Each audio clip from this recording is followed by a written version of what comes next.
नमस्ते दोस्तों, आपका मेरे YouTube चैनल एलिफाइड नॉलेज में फिर से एक बार स्वागत है। मैं शिप्रा आज आपके लिए फिर से 5 छोटी सी जानकारी लेकर आई हूँ। पहला, दोस्तों, क्या आप कंजूस हैं? क्योंकि कंजूसी के हद पार करने की एक सच्ची घटना बताने जा रही हूँ। जॉन पॉल गेटी, जो एक बिलियनियर थे।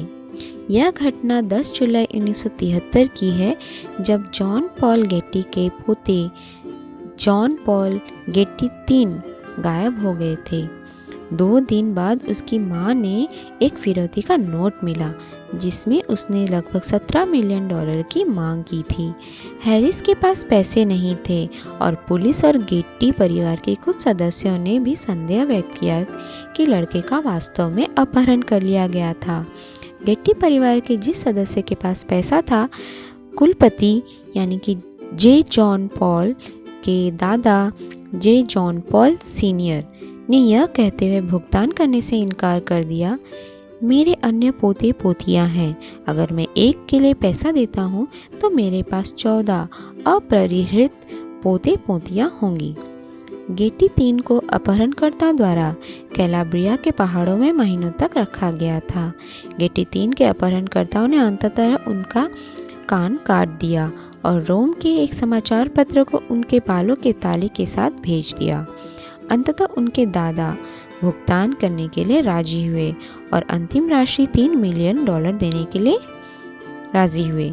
जॉन पॉल के बेटे ने अपने पिता से ऋण के साथ बाकी का भुगतान किया, वो भी 4% ब्याज के दर पर। दूसरा, दोस्तों, क्या आप ग्लेशियर नेशनल पार्क के बारे में जानते हैं? ग्लेशियर नेशनल पार्क एक अमेरिकी राष्ट्रीय उद्यान है जो कि कनाडा संयुक्त राज्य अमेरिका की सीमा पर स्थित है। उद्यान संयुक्त राज्य के उत्तर पश्चिम मोंटाना राज्य में स्थित है और कनाडा की ओर अल्बर्टा और ब्रिटिश कोलंबिया प्रांतों से सटा हुआ है। उद्यान 10 लाख एकड़ से अधिक क्षेत्र में फैला हुआ है और इसमें 2 पर्वत श्रृंखला, 130 से अधिक नामित झीलें, 1000 से अधिक विभिन्न पौधों की प्रजातियां और सैकड़ों वन्य जीवों की प्रजातियां हैं। इसे crown of the continent ecosystem के रूप में संदर्भित किया गया है। ग्लेशियर नेशनल पार्क में लगभग सभी मूल स्थानीय पादप और जीव जंतु प्रजातियां हैं। बड़े स्तनधारी जैसे कि भूरा भालू, मूस और पहाड़ी बकरियों के साथ साथ दुर्लभ या लुप्तप्राय प्रजातियां जैसे कि वुल्वरीन और कनाडाई लिनेक्स उद्यान में निवास करते हैं। यहाँ से पक्षियों की प्रजाति और कुछ सरीसृप और उभयचर प्रजातियों को प्रलेखित किया गया है। उद्यान में प्रेरी से टुंड्रा तक कई पारिस्थितिक तंत्र है। उद्यान में 1 दर्जन बड़ी और 700 छोटी झीलें हैं, लेकिन उनमें से केवल 131 झीलों का नाम है। इनकी झीलें साल भर ठंडी रहती हैं। उनकी सतह पर तापमान शायद ही कभी 10 डिग्री सेल्सियस से ऊपर जाता है। तीसरा, क्या आप अयान कुरैशी के बारे में जानते हैं? मिलिए 6 साल के अयान कुरैशी से, जो अब तक का सबसे कम उम्र का प्रमाणित कंप्यूटर विशेषज्ञ है, जबकि उसकी उम्र के कई बच्चे बुनियादी जोड़ और घटाव सीखने में व्यस्त हैं। इस नौजवान ने सितंबर में अपनी माइक्रोसॉफ्ट प्रमाणित व्यावसायिक परीक्षा दी जब वह 5 वर्ष का था। तकनीकी रूप से वह उस समय 5 साल और 11 महीने का था। ब्रिटेन में रहने वाले पाकिस्तान प्रवासियों असीम और ममूना कुरैशी के घर जन्मे अयान को कंप्यूटर से तब परिचय कराया गया था जब वह केवल 3 साल के थे। उनके पिता, जो एक IT सलाहकार हैं, कुछ ही समय में अयान ने हार्डवेयर और सॉफ्टवेयर ऑपरेशन, इंस्टॉलेशन और समस्या निवारण दोनों की मूल बातें सीख ली। हालांकि परीक्षा में मुश्किल बहुविकल्पीय ड्रैग एंड ड्रॉप, हॉटस्पॉट और परिदृश्य आधारित प्रश्न शामिल थे, लेकिन अयान ने सभी परीक्षार्थियों को आवंटित 2 घंटों के भीतर उन सभी को अच्छी तरह से हल किया। चौथा, दोस्तों, क्या आप क्रिस्टल की गुफा के बारे में जानते हैं?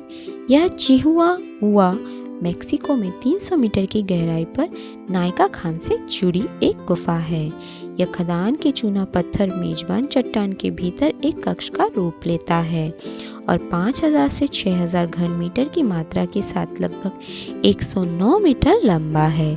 कक्ष में विशाल सेलेनाइट क्रिस्टल यानी कि जिप्सम होते हैं, जो अब तक पाए गए कुछ सबसे बड़े प्राकृतिक क्रिस्टल है।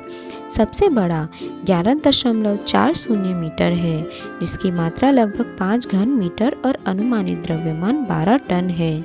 जब यह सुलभ था तो गुफा बेहद गर्म थी, जिसमें 90 से 99% आर्द्रता के साथ हवा का तापमान 58 डिग्री सेल्सियस तक पहुंच गया था।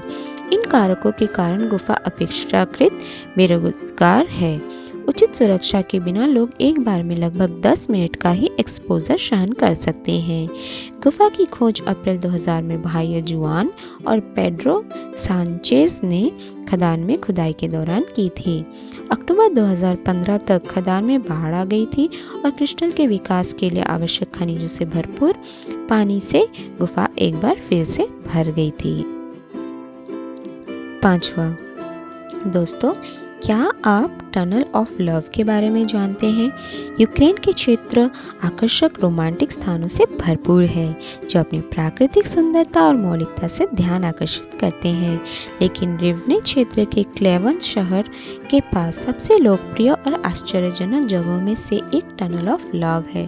5 किलोमीटर का हरा गलियारा, जो पेड़ों द्वारा एक पूर्ण गोल आकार के मेहराब में पंक्तिबद्ध है और रेलवे के बीच वोलिन का मुख्य पर्यटक आकर्षण बन गया है। कहते हैं कि प्यार सच्चा हो तो इस टनल से मांगी गई हर मुराद पूरी होती है। इस टनल में मई से अगस्त और सितंबर से अक्टूबर तक का समय अच्छा होता है। इस दौरान यहाँ का मौसम और खूबसूरती दोनों चरम पर होते हैं। एक और ख़ास बात है कि अगर आप पूरी तरह से हरे पत्तों से लदी हुई टनल में घूमना चाहते हैं तो आपको मई से अगस्त के बीच यहाँ आना चाहिए। वहीं अगर बदलते मौसम में पेड़ों की बदलती रंगत के साथ हरे और हल्के पीले पत्तों के बीच जाना चाहते हैं तो सितंबर से अक्टूबर में यहाँ जाएं। अब रेलवे सक्रिय रूप से इस ट्रैक का उपयोग नहीं करता है और इसलिए उन पेड़ों को काटा नहीं गया है जो इस रास्ते पर दोनों तरफ उगाए हैं। इनमें कुछ बेल भी शामिल है। इन बेल और बड़े पेड़ों की शाखाओं ने रेलवे ट्रैक को कवर कर एक प्राकृतिक छत का निर्माण किया है। इस ट्रैक पर इस कारण से यह टनल बहुत ही आकर्षक लगती है। तो दोस्तों, आज की दी हुई जानकारी आपको कैसी लगी मुझे कमेंट बॉक्स पर ज़रूर बताइए और मेरे इस वीडियो को लाइक शेयर और सब्सक्राइब करना ना भूलिए। Thank you.